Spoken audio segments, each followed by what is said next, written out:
സംസ്ഥാന വനിതാ വികസന കോർപ്പറേഷൻ സ്ത്രീകൾക്കായി സ്ഥാപിച്ച ഈ ടോയ്ലറ്റുകളുടെ പ്രവർത്തനം ആരംഭിച്ചു. തിരുവനന്തപുരം നഗരത്തിൽ 23 സ്ഥലങ്ങളിൽ ടോയ്ലറ്റുകൾ സ്ഥാപിച്ചാണ് വനിതാ വികസന കോർപ്പറേഷൻ ഇന്ത്യയിലെ പൊതു ശൌച മേഖലയിൽ പുത്തൻ കാൽവയ്പ് നടത്തുന്നത്.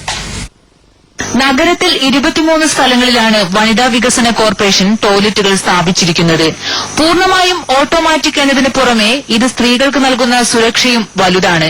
തിരുവനന്തപുരം നഗരസഭയുമായി ചേർന്ന് നടപ്പിലാക്കുന്ന പദ്ധതി നഗരത്തിൽ സ്ത്രീകൾ കൂടുതലായി എത്തുന്ന വിനോദസഞ്ചാര കേന്ദ്രങ്ങൾ ഉൾപ്പെടെയുള്ള സ്ഥലങ്ങളിലാണ് സ്ഥാപിച്ചിരിക്കുന്നത്. ശാസ്ത്രീയമായ രീതിയിൽ മാലിന്യം സംസ്കരിക്കുന്നതിനൊപ്പം വെള്ളത്തിന്റെ പുനരുപയോഗത്തിനും ഇതിൽ സംവിധാനമുണ്ട്. മാർക്കറ്റുകൾ പോലെ തിരക്കേറിയ സ്ഥലങ്ങളിൽ ഇവ ഏറെ പ്രയോജനകരമാകും.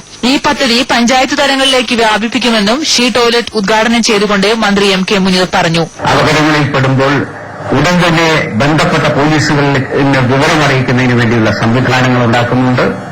ഷീ ടാക്സികളെ കുറിച്ചുള്ള ആലോചന ഞങ്ങൾ നടത്തിക്കൊണ്ടിരിക്കുകയാണ്. ഈ ഷീ ടോയ്ലറ്റുകളെ പഞ്ചായത്ത് തലത്തിലേക്ക് വ്യാപിപ്പിക്കുന്നതിന് വേണ്ടി പഞ്ചായത്ത് തദ്ദേശ സ്വയംഭരണ സ്ഥാപനങ്ങളുമായി ചേർന്നുകൊണ്ട് കേരളത്തിൽ ഉടനീളം ഷീ ടോയ്ലറ്റുകൾ ഉണ്ടാക്കുന്നതിനെക്കുറിച്ചുള്ള ആലോചന നടക്കുന്നുണ്ട്. നാണയം നിക്ഷേപിച്ചാൽ പുതിയ നാപ്കിൻ ലഭിക്കുന്ന നാപ്കിൻ വെൻഡിംഗ് മെഷീൻ, ഉപയോഗിച്ച നാപ്കിൻ കത്തിച്ചു കളയുന്ന നാപ്കിൻ ഇൻസിനേറ്റർ എന്നിവ ഷീ ടോയ്ലറ്റിന്റെ പ്രധാന സവിശേഷതകളാണ്. അമൃത ന്യൂസ്, തിരുവനന്തപുരം.